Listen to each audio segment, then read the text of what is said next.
Olá, pessoal. Bom dia, boa tarde, boa noite. Eu sou Maíra Brito e nós estamos hoje em mais um encontro com o autor, o Programa de Literatura da Câmara dos Deputados, que é promovido em parceria entre duas áreas aqui da Câmara, a Biblioteca e o Centro Cultural.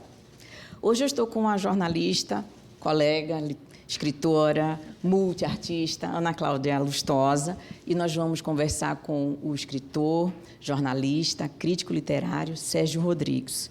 Obrigada por ter aceitado o convite, Sérgio, de estar conosco. Obrigado a vocês, Maíra, obrigado, Ana, obrigado à Câmara dos Deputados. É um prazer enorme a todo mundo que está aqui para assistir a nossa conversa. Prazer enorme estar aqui. Bom, também vou agradecer, Sérgio, que você esteja aqui com a gente. E vou contar um pouquinho para vocês de quem é o Sérgio. Sérgio é mineiro de Muriaé, mas mora no Rio há mais de 40 anos. Seu romance mais recente foi finalista do Prêmio Jabuti e chama-se A Vida Futura, e é narrado pelo fantasma do Machado de Assis. Outra obra sua muito celebrada é o romance O Drible, vencedor do Prêmio Portugal Telecom, que hoje é conhecido como Prêmio Oceanos, e que tem como pano de fundo 5 décadas de história do futebol brasileiro e muito mais, como a gente vai ouvir agora.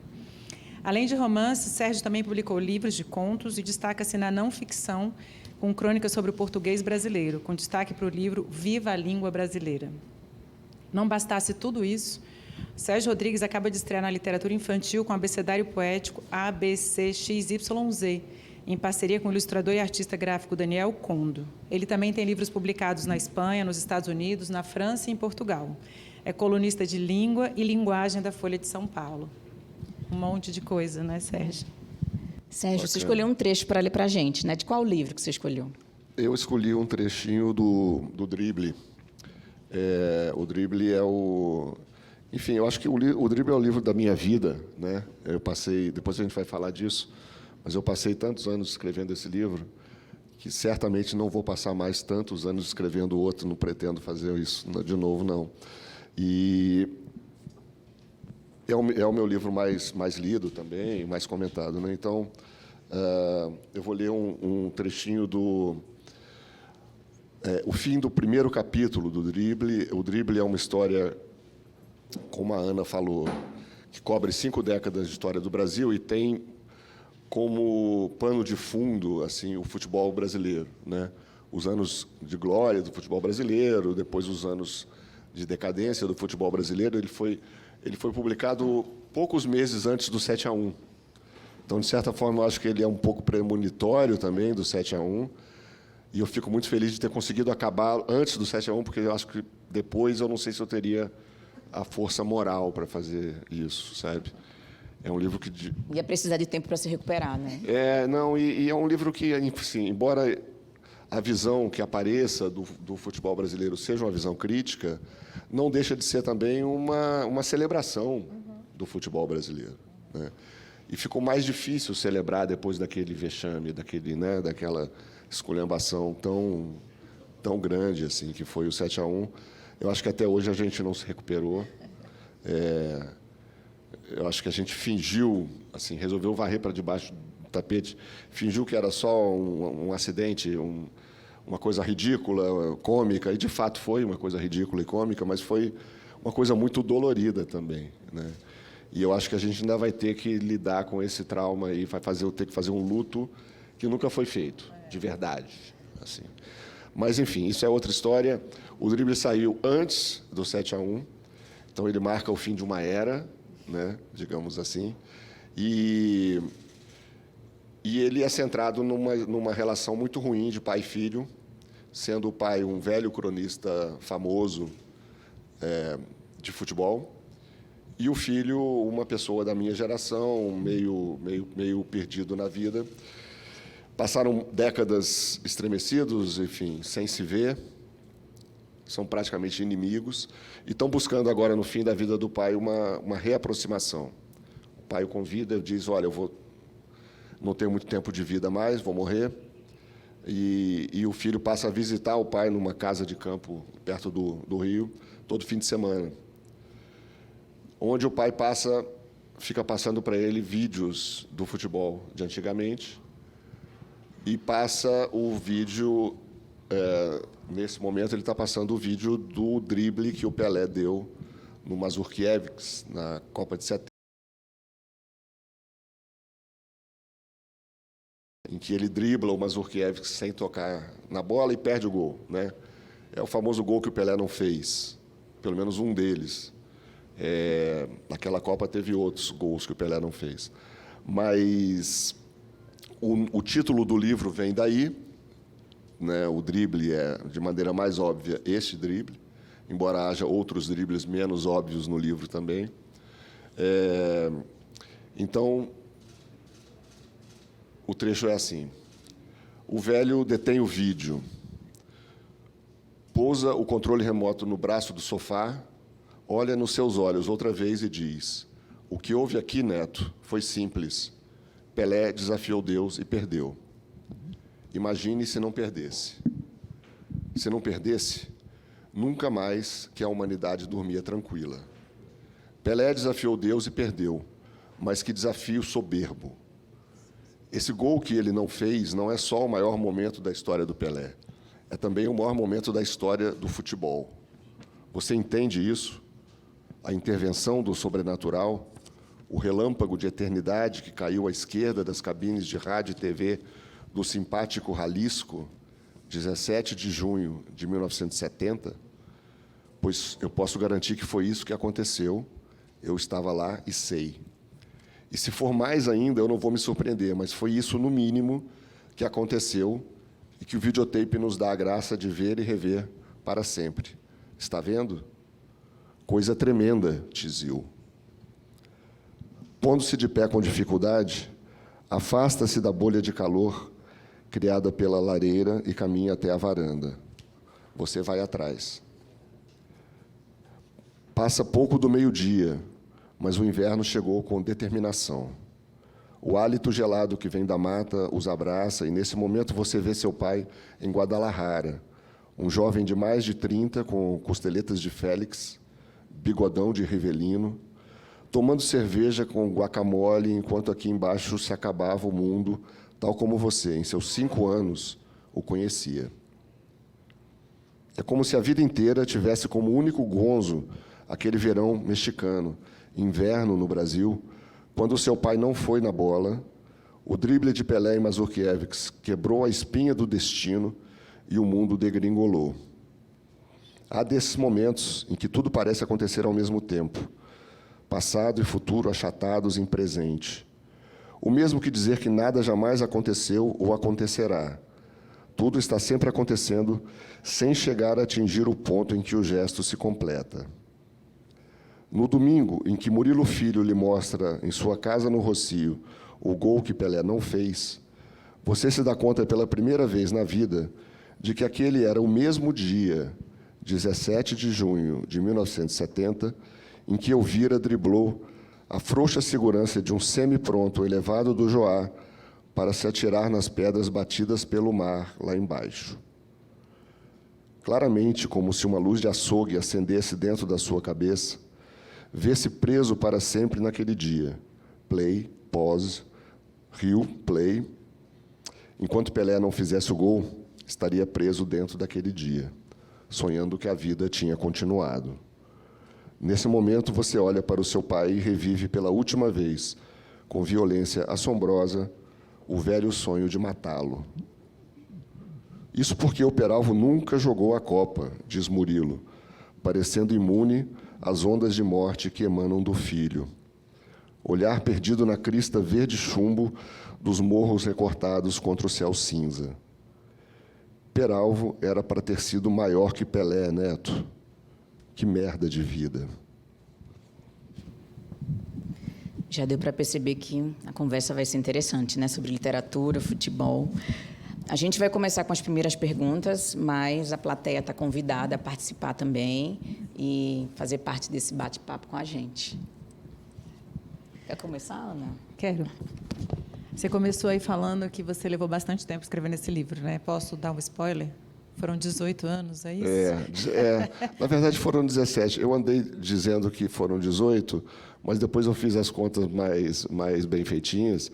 Foram 17 anos. 17. Bom, 17 anos escrevendo um livro. Então, e aí, Você diz num determinado ponto desse livro, no começo você já falou um pouquinho de como é essa história, né, que o futebol recorta quase 50 anos da história brasileira. É uma história também recorta, né, tece o fio, né, de uma relação que a gente vai descobrindo ao longo de várias descobertas sobre o futebol brasileiro, de como é essa relação, né, desse pai e desse filho, da perda dessa mãe, né, tão prematuramente para o filho. Então, você usa o futebol para tecer várias histórias, para ser pano de fundo ou para ser inspiração ou referência, eu acho, para vários aspectos, né? E aí, num determinado momento do livro, tem escrito: o futebol é a tinta com a qual se escreve e descreve a identidade brasileira. E aí, no caso, não só a identidade brasileira, mas o que você usou para escrever toda essa história. Como é que nasce esse casamento romance-futebol?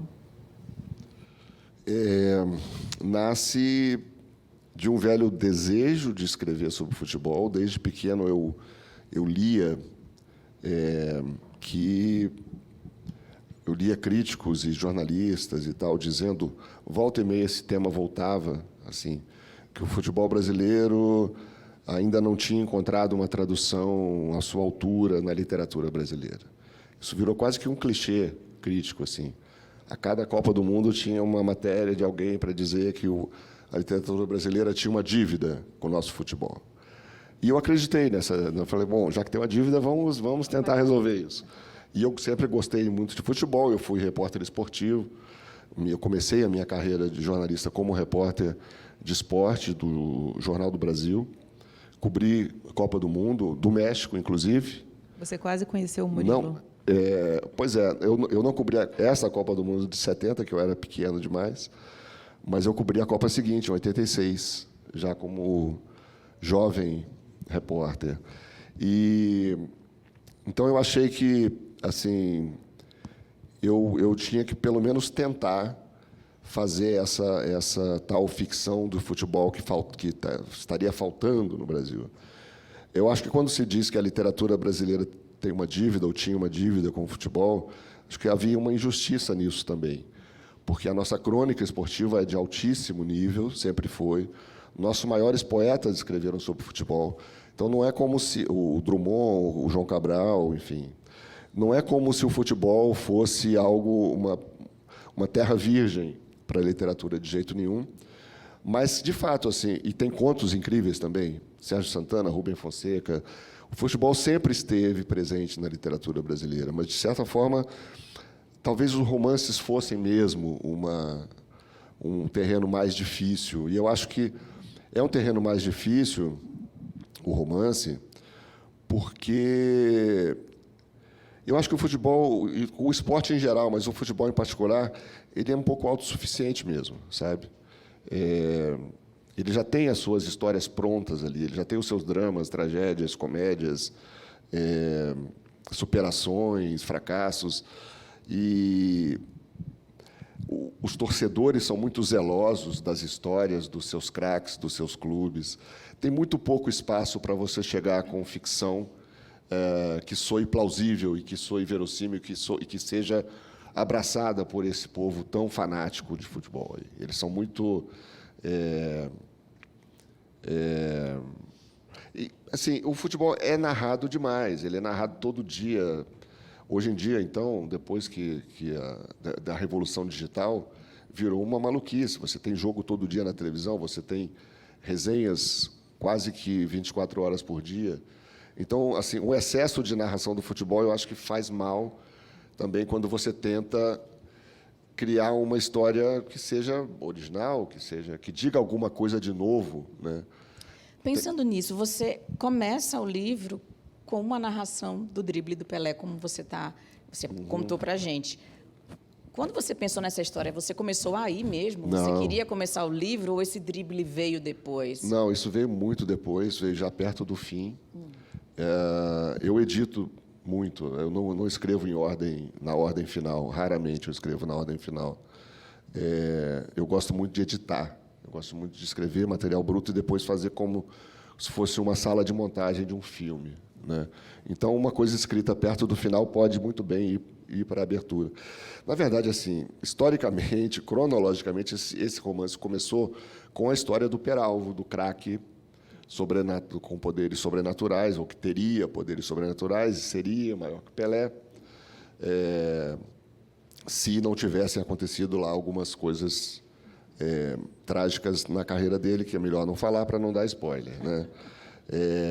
Mas o Peralva era um conto que eu escrevi ainda no século passado, um conto que já tinha, digamos, a trajetória do Peralva já estava toda ali, inclusive o encontro dele com Pelé, quando ele joga pelo Vasco e o Pelé pelo Santos, é uma partida inventada, como o Peralva também é inventado. E é um conto que era um conto, acho que bonitinho, bem feito, mas ele me soava anedótico demais. Eu queria que aquilo fosse uma coisa mais, que reverberasse mais. Aquele personagem parecia interessante demais para ficar preso numa historinha que era uma mera anedota. Eu achei que faltava o Brasil em volta dele, sabe? História do Brasil. E aí eu passei os 17 anos seguintes contando a história, tentando resolver esse problema. E aí aquilo que eu estava falando sobre o futebol oferecer resistência à ficção foi, eu acho, a grande dificuldade, né? Que é uma coisa que eu tive que ir aos poucos resolvendo, né? Então, assim, de várias formas, assim, de tentar quebrar os clichês associados à linguagem do futebol, que, como jornalista, eu, de certa forma, compartilhava, né? Não podia, de modo algum, ter uma linguagem jornalística, poderia ser uma linguagem meta-jornalística, como eu acho que é, quando entra o Nelson Rodrigues é personagem. Enfim, quando eu trouxe o Nelson para dentro do livro, o livro ganhou uma força maior, porque até então é como se eu estivesse competindo com ele, né? Só que no momento que eu contratei ele para o meu time, ficou mais fácil. Foi um reforço importante. Sérgio, você não nega que é fã do Machado de Assis, né? Ele não é personagem desse livro, mas ele está nesse livro, né?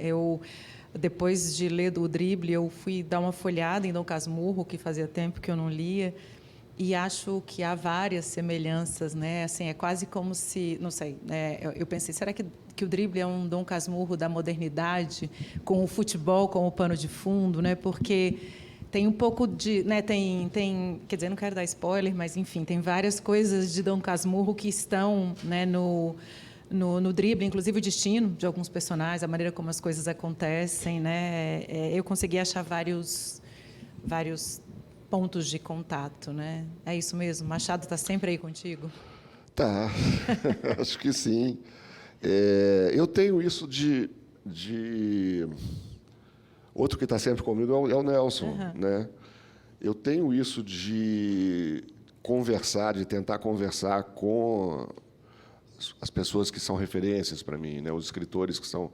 A literatura que foi referência, que me formou, que me moldou e tal. Então, eu acho que sim. Eu não tinha uma noção exata. Com o Nelson, eu já brincava desde o meu primeiro livro. O primeiro conto do meu primeiro livro, O Homem que Matou o Escritor, né? Já aparece lá o Nelson Rodrigues, e ele meio que me deu um caminho, eu acho. Eu acho que muito do que eu faço tem bastante a ver com aquelas tragicomédias, aqueles melodramas tragicômicos exagerados, né? Do Nelson, acho que aquilo traduz bastante uma coisa assim que é brasileira mesmo, que é o nosso modo né, a nossa alma, digamos assim. Mas o Machado é uma admiração grande demais. Eu demorei um pouco mais a tomar intimidade com o Machado, né? Acho que foi aos poucos.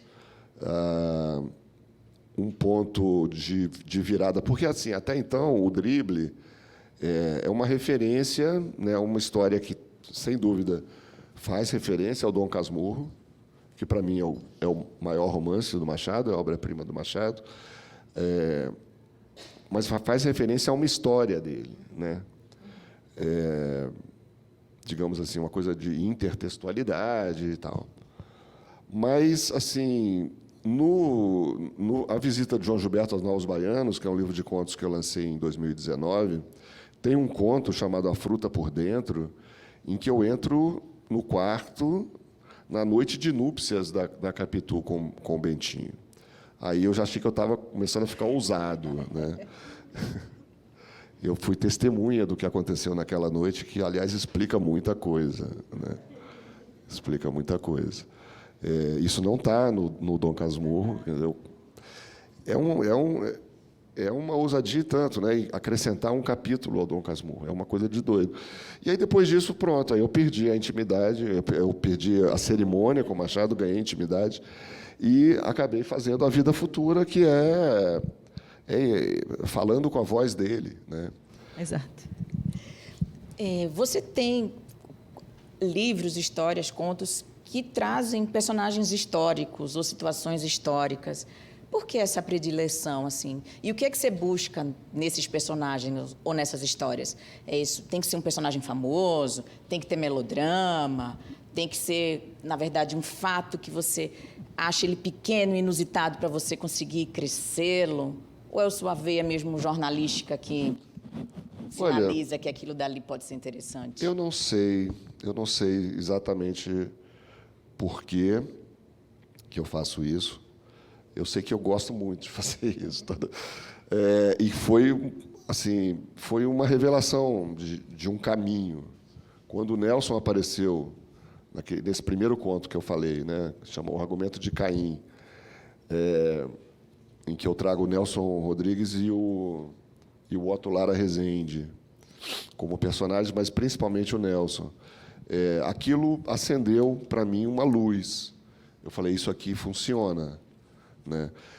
Em retrospecto, a gente faz as coisas um pouco, eu acho, na base do improviso, né? E depois tenta organizar retrospectivamente. Assim, se eu parar para pensar, que essa altura já tenho alguns livros feitos nessa veia, né?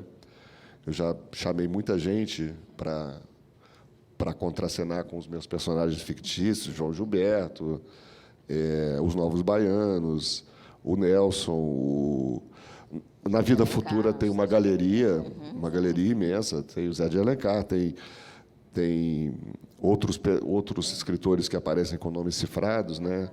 Tem o Graciliano Ramos, tem, enfim, o Drummond, aparece gente para burro, a Clarice. Eu acho que, assim, tentando entender retrospectivamente isso, eu diria que todos os meus livros têm uma preocupação muito grande com o Brasil, né? Eu acho que todos eles, de alguma forma, tentam responder à pergunta: que país é esse? Quem somos nós? Né? O que a gente tem de original para dar ao mundo, se é que nós temos alguma coisa de original para dar ao mundo. Então, isso é feito por meio de uma conversa com ícones, assim, com grandes figuras da nacionalidade. Aí tem o Pelé, aí tem, né, ou tradutores do Brasil, da alma brasileira, como Machado, como Nelson, ou representantes máximos de alguma forma de arte brasileira que seja reconhecida pelo mundo inteiro, como o futebol e a música. Aí tem o Pelé, tem o João. Eu acho que isso tem, talvez, alguma coisa a ver com o fato de eu ser jornalista, mas eu acho que é uma postura muito iconoclasta para um jornalista, né? E eu já tive até alguma preocupação digamos, com os aspectos jurídicos desse troço, porque eu não peço licença para ninguém. Eu vou lá e pego a pessoa e boto ela na minha história. E é claro que eu faço isso com muito cuidado, com muita pesquisa, com boa fé. Você chega a conversar com familiares? Não. Assim? Ou tem surpresa quando se deparam? Não, quando eu fui entrevistar o Pelé uma vez, eu já tinha publicado o Drible, eu fiquei com certo medo do Pelé apresentar ali a conta, né? Porque uma ação judicial, tipo, opa, como assim? Porque o Pelé é caro, né, cara? Né? Assim, usar a marca Pelé é caro. E ele me recebeu com um exemplar do Drible para eu autografar, me deu uma camisa, foi espetacular. Ele não se incomodou em absolutamente nada, em ter, muito pelo contrário. Mas é uma possibilidade. Assim, já me perguntaram se eu já tive algum problema, nunca tive problema algum. Mas talvez porque, já que você falou de Vida Futura, né? No Vida Futura você traz aí Machado de Assis e José de Alencar para o ano 2020, no Rio de Janeiro, né? E eu acho que você faz isso com muito cuidado, quase como fazendo uma homenagem, né, uma reverência a esses escritores, né, ou a essas pessoas. Talvez por isso os familiares não se incomodem, né?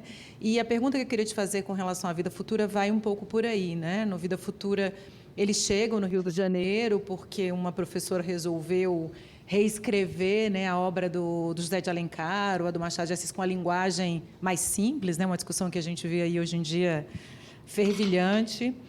Mas nessa chegada deles, eu também fico com a sensação que é uma modernização, talvez, uma chance de dar a esses, principalmente ao Machado, eu acho, nesse caso, né, uma sobrevida.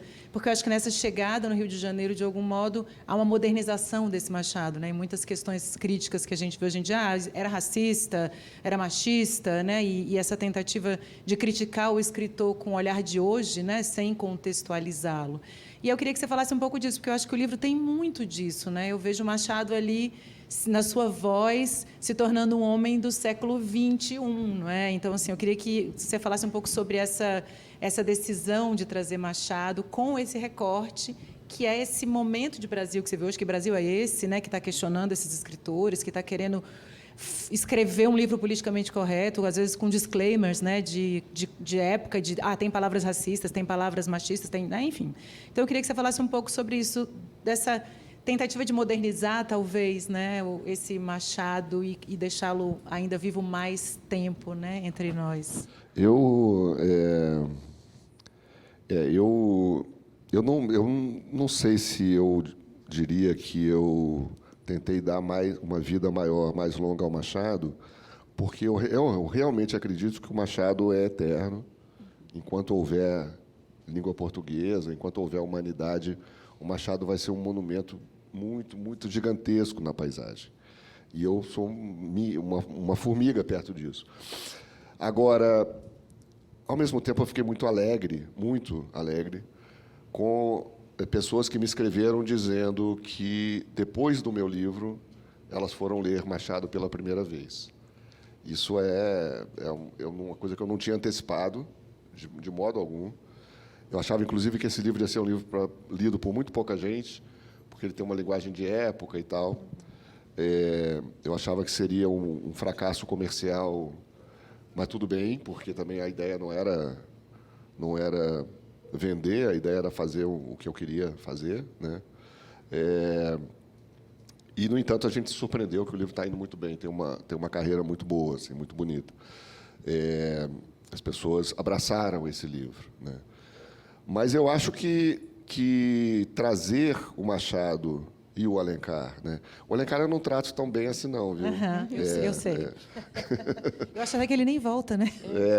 Enfim, ele desaparece no final. Alguns alencarianos ficaram chateados comigo. Eu trato ele meio mal.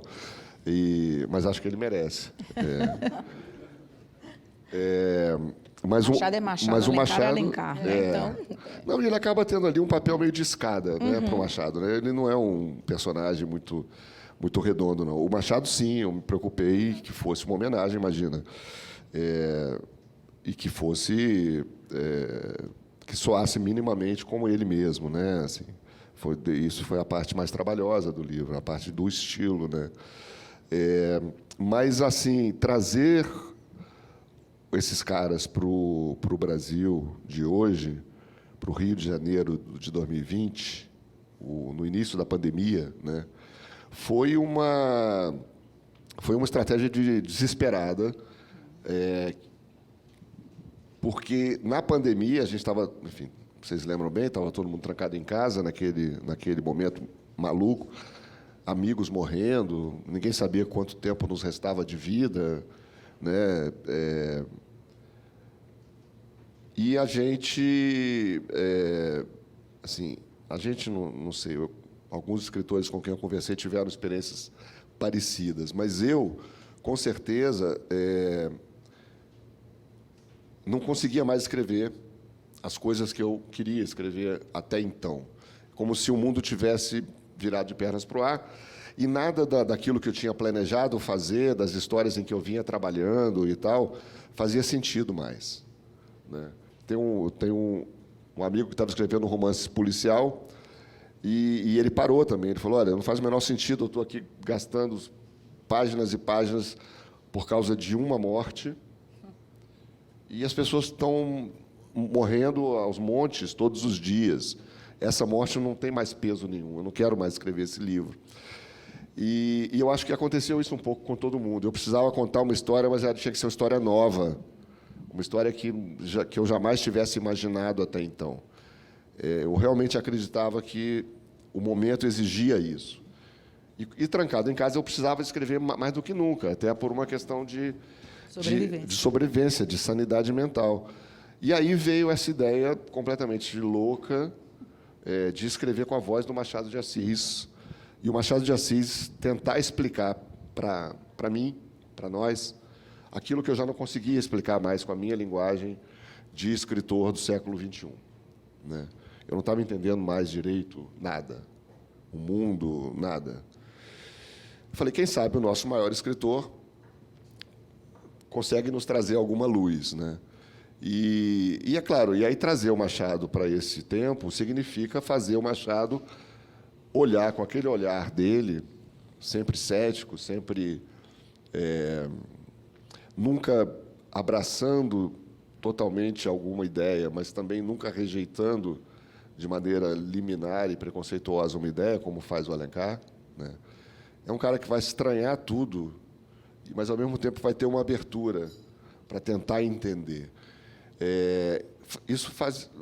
Eu era obrigado a fazer ele se defrontar com questões muito atuais, né? De linguagem neutra, do fato dele ter se tornado um escritor explicitamente negro, que é uma coisa que ele não era no seu tempo, né?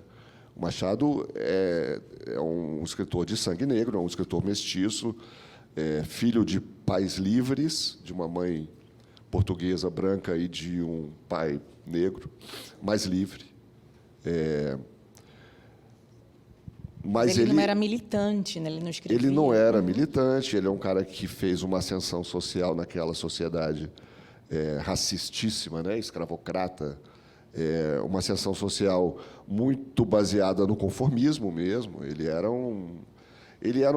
digamos, um revolucionário ao escrever e um conformista na vida, né? Foi acusado durante muito tempo por militantes do movimento negro de ter sido uma espécie de traidor da raça por causa disso, o que eu acho que é injusto também, porque a obra do Machado, se você for ler em busca de pistas de como ele se posicionava em relação à escravidão, é uma obra potentíssima. Ele tem um conto chamado Pai contra Mãe, que é talvez o conto mais devastador que já foi escrito na literatura brasileira, a história mais devastadora sobre o que significou esse país ter passado tanto tempo escravizando pessoas e o que isso deixa de herança para a sociedade que vem depois e que a gente está até hoje lidando com isso, né? Então, o Machado era um sujeito assim que, com certeza, tomou as posições corretas na vida dele. Agora, ele não era um militante, ele não escrevia Navio Negreiro do Castro Alves, ele não fazia panfletos, né? E também não brigava na justiça pela liberdade de pessoas escravizadas como Luiz Gama. Então, ele é muito menos heróico em vários aspectos, né? Mas não é justo também que ele seja considerado um traidor, né? Eu acho, me parece. E hoje isso, inclusive, já não se fala mais isso, né? Hoje o movimento é diferente. Hoje eu acho que a ideia é abraçar o Machado como um escritor negro, um orgulho da raça, né? E você faz isso no livro, né? Que ele é, de fato, né? E agora ele estranha, porque né, ele estranha tudo. Negro, né? Ele estranha tudo. E ele não rejeita, mas também não acata. Eu acho que essa posição do olhar oblíquo, que ele, né, que é o olhar da Capitu, mas o olhar do Machado é um pouco oblíquo também, sempre, né? inteligentíssimo, mas é sempre meio de viés. Eu acho que foi isso que me salvou na pandemia, sabe? Foi isso que me fez achar que eu estava começando a entender alguma coisa do que estava acontecendo. Sérgio, antes de passar para as perguntas que vieram da plateia, eu queria que a gente ainda tocasse nesse outro livro seu, que é o mais recente, que é um livro infantil, ABC XYZ. Pensando, quando eu li, eu me lembrei do seguinte, assim, que reza a lenda que o Hemingway, num determinado momento, num bar, jogou uma aposta de que ele conseguiria contar qualquer história com 6 palavras. Uma história profunda, cheia de significado e tal. E, no seu livro, eu quero mostrar aqui algumas páginas, cada letra tem uma historinha, né? E eu queria saber se, quando você o escreveu, você pensou numa coisa mais poesia concreta mesmo, ou se você queria que cada historinha tivesse cada letra tivesse uma historinha com começo, meio e fim.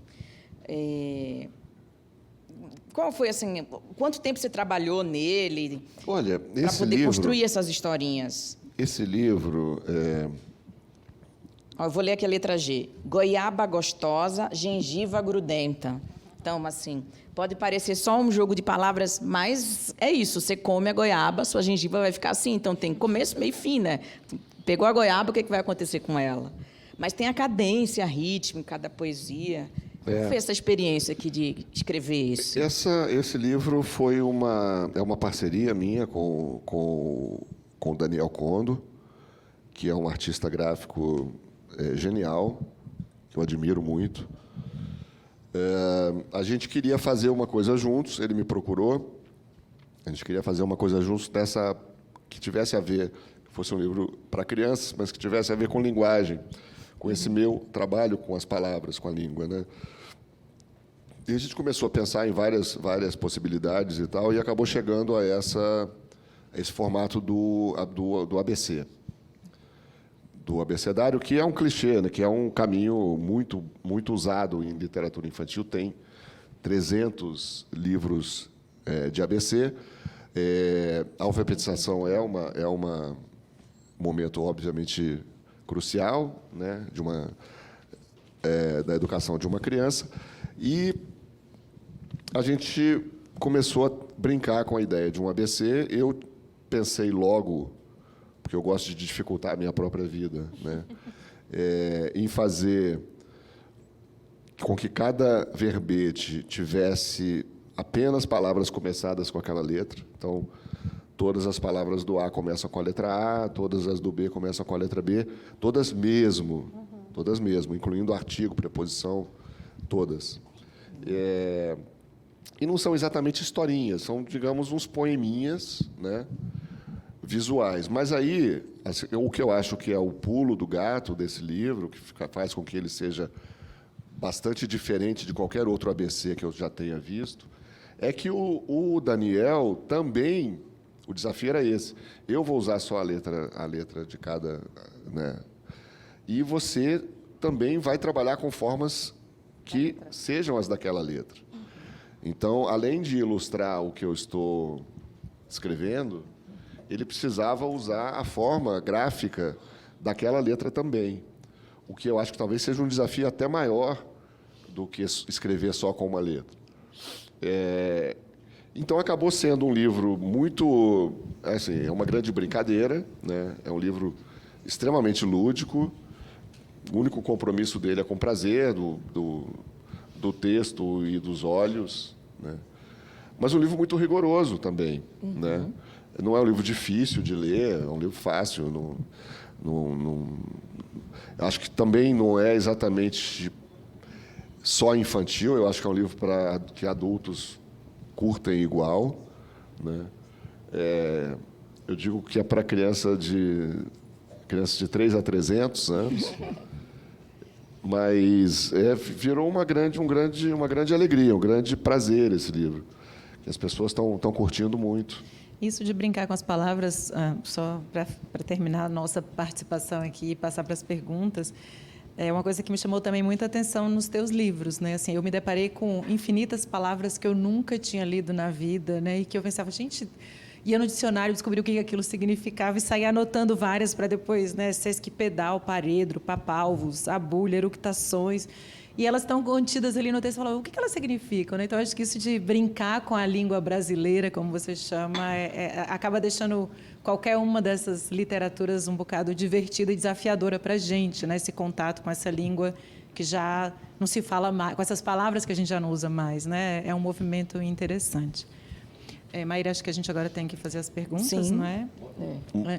Maíra, mostra só a letra D. D, vamos lá. É daquela do dentinho. Do dente. Eu acho que mostrei é a minha você. preferida.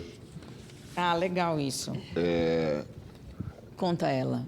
Qual a velocidade, que até isso, assim, para as crianças, você falar devagarinho, falar mais rápido.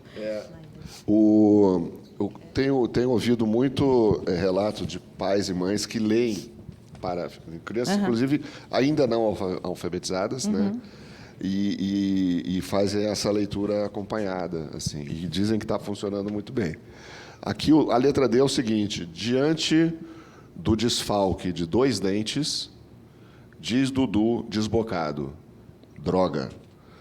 E aí tem aqui os dentes, que são a letra D, né? E o texto está exatamente no desfalque, nos 2 dentes que caíram. Eu acho que o Daniel foi muito feliz aqui nessa... Enfim, foi feliz no livro todo, mas eu adoro essa letra. Eu vou fazer uma das perguntas que chegou, que está indo nesse caminho do seu trabalho com a língua portuguesa.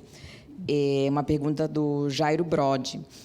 Ele fala assim: querido Sérgio, escritores de quem gostamos, nós somos íntimos, né? Então ele começa com querido Sérgio. Pegando sua vibe de escultor da língua portuguesa, cultor da língua portuguesa, especificamente, quero falar sobre sua coluna de dúvidas da gramática, Linguistas na Folha. Como é que surgem as questões que você aborda? Você sofre algum tipo de patrulhamento dos ultraconservadores, que, em teoria, devem sofrer urticárias mentais com a sua abordagem contemporânea do uso da língua? Você, que tudo indica, tem amigos e seguidores gramáticos e linguistas, como consegue se equilibrar entre a tradição e a modernidade? Eu faço já 23 anos esse trabalho de escrever sobre a língua na imprensa, né? Comecei no Jornal do Brasil, depois a coluna que passou por vários lugares, o IG, a Veja.com, e o No Mínimo, que foi um site importante, assim, um dos pioneiros de um jornalismo independente no Brasil. Acabou há muito tempo, mas deixou boas memórias em muita gente. Depois, Veja.com e Folha, já há mais de 7 anos. É uma coluna que substituiu a do professor Pasquale na Folha. A minha abordagem sempre nunca foi a de um professor de português, que eu não sou, e nem a de um linguista, que eu também não sou, né? Eu sou um jornalista, e eu acho que jornalistas podem escrever sobre qualquer coisa que eles bem entenderem, desde que eles pesquisem, entrevistem as pessoas certas e tal. Na verdade, eles são, a meu ver, o elo ideal entre o conhecimento especializado e os leigos, né, as pessoas leigas. Porque um especialista, com muita frequência, ele não consegue se comunicar muito bem, justamente porque ele está imerso demais naquele conhecimento, né? E o jornalista, com o olhar de fora, ele está numa posição privilegiada para ser esse tradutor. E eu acho que eu acabei desempenhando esse papel em relação aos estudos linguísticos brasileiros. Os próprios linguistas reconhecem e debatem entre eles essa dificuldade de se comunicar com a população em geral. A visão que o senso comum brasileiro tem da língua ainda é uma visão muito conservadora, muito marcada pela ideia do erro, né? Da competência, né? Assim. Mais pelo não do que pelo sim, né? E a língua tem muito sim para nos dar, né? Eu acho que a língua é um parque de diversões, é uma coisa que a gente enfim, deveria tratar com um pouco menos de rigidez, né? E a minha coluna sempre buscou isso. Claro que sim, eu desagrado o pessoal conservador. No começo eu desagradava o pessoal progressista também, porque eles demoraram a entender que tinha ali um jornalista que não estava só reproduzindo preconceitos, que estava ouvindo o que a comunidade da linguística estava produzindo. Então, assim, no piloto automático, eles eram muito reativos a qualquer discurso sobre a língua que aparecesse na mídia, porque, em geral, era um discurso conservador. Então, demoraram um pouquinho a entender que os mestres deles respeitavam muito o meu trabalho e dialogavam muito comigo. Então, o patrulhamento foi, durante um bom tempo, foi de todo mundo, de todos os lados. Eu não agradava a ninguém. E como é que surgem as questões que se aborda? Não, hoje já houve vários momentos. Na Veja.com, eu respondia dúvidas de leitores, né? Aí era só uma questão de selecionar a dúvida mais interessante e tal, porque vinha muita coisa. Era uma espécie de consultório gramatical mesmo. Mas me interessa menos isso, na verdade. Isso acabou resultando no Viva a Língua Brasileira, que é um livro que eu gosto muito, mas, na verdade, me interessa menos. Hoje, o que eu faço na Folha raramente está ligado a alguma questão gramatical. Eu falo mais de história das palavras. A minha ideia é fazer uma crítica cultural, né, que tenha a língua como eixo. Assim. Mas eu não... hoje em dia, eu escolho o tema, sei lá, que eu acho que vai render uma história melhor, que às vezes tem a ver com o noticiário da semana, para dar uma esquentada, né? Porque eu sou jornalista, porque eu estou escrevendo num jornal, e eu acho que é isso mesmo, né? Às vezes é a palavra da semana, uma palavra que ficou em evidência no noticiário. Mas não necessariamente, pode ser algum aspecto de língua e até de linguagem, no sentido mais amplo, que eu destaco. A coluna que saiu hoje, por exemplo, que está falando sobre essa questão das falsas autorias na internet, né? Eu acabei de esbarrar com um suposto Gabriel Garcia Marques, que é um texto que o Garcia Marques, enfim, se ele já não tivesse morto, ele se mataria por saber que estava sendo atribuído a ele. E as pessoas acreditam nisso, né? E compartilham e tal. Então, é uma reflexão um pouco sobre esse fenômeno da falsa autoria. Isso não é exatamente uma questão de língua portuguesa, isso é uma questão de linguagem no sentido mais amplo. Assim, acho que a coluna, nessa encarnação dela na Folha, ela se parece muito com a encarnação primeira do Jornal do Brasil, quando ela nasce, que era justamente isso, era uma visão bem ampla e arejada sobre questões de linguagem. E aí teve um caminho muito ligado à gramática, esse também que é um caminho que os estudiosos de linguística, de sociolinguística, principalmente, demoraram a entender um pouco, porque vinham com essa conversa de que não, o erro não existe, o erro não existe, o erro não existe. Ok, amigo, o erro não existe, mas se o sujeito escrever isso no vestibular, ele perde ponto. Então, assim, vamos ser generosos com as pessoas e dar a elas o que elas estão buscando aprender, né? E, ao mesmo tempo, discutir que aquilo ali é historicamente determinado, que não caiu do céu, que as línguas não são prontas, que elas estão em permanente mudança, beleza, isso está... Eu sempre disse isso. Agora, eu não posso sonegar ao sujeito a informação de que, se ele escrever cachorro com X, ele vai perder ponto na prova. Bom, tem outra pergunta da Ana Magna. Na obra A Vida Futura, o humor e a ironia machadianos nos recordam as insignificâncias de quase tudo na vida. Você acha que essa perspectiva pode ser um antídoto para os tempos apocalípticos que vivemos hoje? Acho. Eu acho. Eu acho que, quando eu falei que o Machado é eterno, eu acho que faltou dizer uma coisa. O Machado está ficando cada dia melhor. É o único escritor que eu conheço que fica melhor à medida que o tempo passa. Mais atual, mais... Você está sempre descobrindo umas coisas nele. Eu acho que não existe nada, pelo menos na literatura brasileira, eu tenho certeza que não. Né? Por maior que seja o Guimarães Rosa, por maior que seja a Clarice Lispector, eles são o que eles são.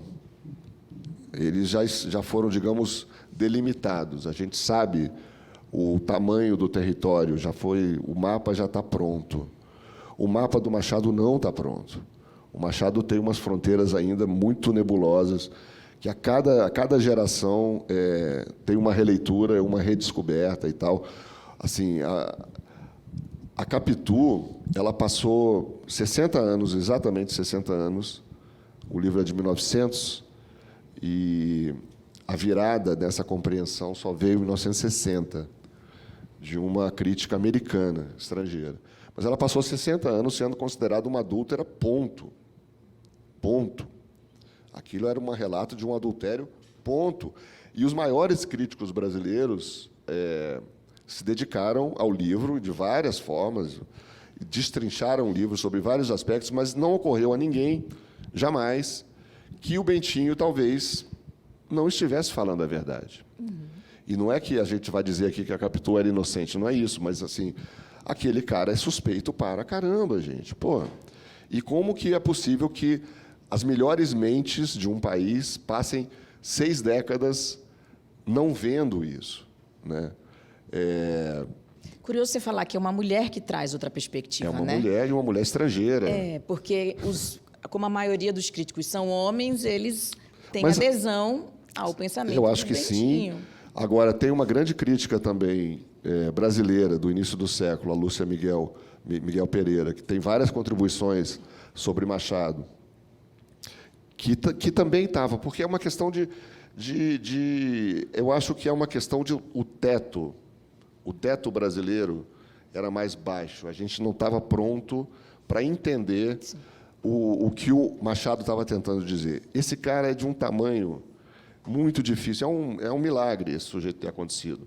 No momento em que o Brasil ainda é, mas no século XIX nem se fala, um país pobre, periférico, em que os escritores e os artistas em geral estavam muito empenhados em imitar modas europeias. Né? O cara conseguir fazer o que ele fez, uma literatura que não devia nada a ninguém no mundo naquele momento. Ele é um dos maiores escritores do seu tempo no mundo. O mundo não sabe disso ainda direito, não, porque o Brasil é muito ruim de vender o seu peixe. Muito ruim, muito. Péssimo. Mas ele era, lendo os escritores do fim da segunda metade do século XIX no mundo inteiro, você é obrigado a reconhecer que o Machado chegou a alguns lugares em que a literatura não tinha chegado em lugar nenhum ainda. Ele antecipa o século XX ali muito, muito. E aí, assim, ele lança essas coisas. Eu não sei se ele sabia que o Brasil ia demorar séculos para entendê-lo por completo, talvez não, né? Mas o fato era esse, ele estava tão à nossa frente que até hoje a gente está descobrindo coisa ali. Para a gente encerrar, que tal você trazer para a gente, talvez, nomes contemporâneos, escritores contemporâneos que você sugere que as pessoas leiam para conhecer o trabalho, pessoas que se admiram? Desafio. Olha, aí você me botou numa armadilha, né? Porque mulheres, homens, né? Brasileiros, preferencialmente. É difícil citar, porque você vai sempre deixar muita gente boa de fora, né? E elas vão ficar chateadas com você depois. Mas, assim, se você me perguntar uma pessoa só, aí eu acho que fica melhor, porque citando uma pessoa só, sempre vai ter gente que vai ficar chateada, mas aí não é uma lista, né? Ficar fora de uma lista grande é pior, né? Não, olha só, eu tenho um escritor contemporâneo que eu admiro muito e eu acho que não está sendo lido tanto quanto merecia ou com a atenção que ele merece, né? Tem muita gente, a literatura brasileira está num momento muito bom, muito rico, de muita venda, inclusive, né? Literatura negra, literatura feminina. Então, assim, tem muita gente que nem precisa do meu aval aqui para já estar voando longe. Mas o Carlos Eduardo Pereira, que é um escritor carioca, que lançou, ano passado, um livro chamado Agora, Agora, é um dos escritores mais originais que nós temos. E é curioso, porque é um escritor negro, mas ele não está se beneficiando, digamos assim, desse grande interesse que existe hoje pela literatura negra, né? Talvez porque ele faz uma literatura um pouco menos fácil de classificar. Ele é um escritor muito sutil, muito inventivo, mas o livro Agora, Agora, que saiu pela editora Todavia, do Carlos Eduardo Pereira, é um livro que eu recomendo efusivamente. Obrigada. Olha, de repente, pode ser um nome para a gente convidar para vir. Sem né, dúvida. trocar ideia. É verdade. Fica anotado. Obrigada, Sérgio, por você ter vindo. Obrigada à plateia que acompanha o programa, quem está assistindo pela TV, quem está assistindo pelo YouTube, ouvindo, quem sabe, pela rádio, né, algum trechinho. A gente encerra aqui mais este programa. Ana? Isso, agradecendo imensamente ao Sérgio por esse tempo, né, por compartilhar com a gente tantas histórias. Se a gente tivesse que fazer todas as perguntas que a gente colocou aqui, a gente ficaria até meio-dia, 1 hora, enfim, só conversando e ouvindo tudo isso que você tem a dizer. Então, super obrigada por dividir com a gente tanta história, né, tanta vida e tanto Brasil. Obrigada. Sou eu que agradeço, Ana, Maíra. Muito obrigado pelo papo super agradável. Obrigado a todo mundo. Abraços.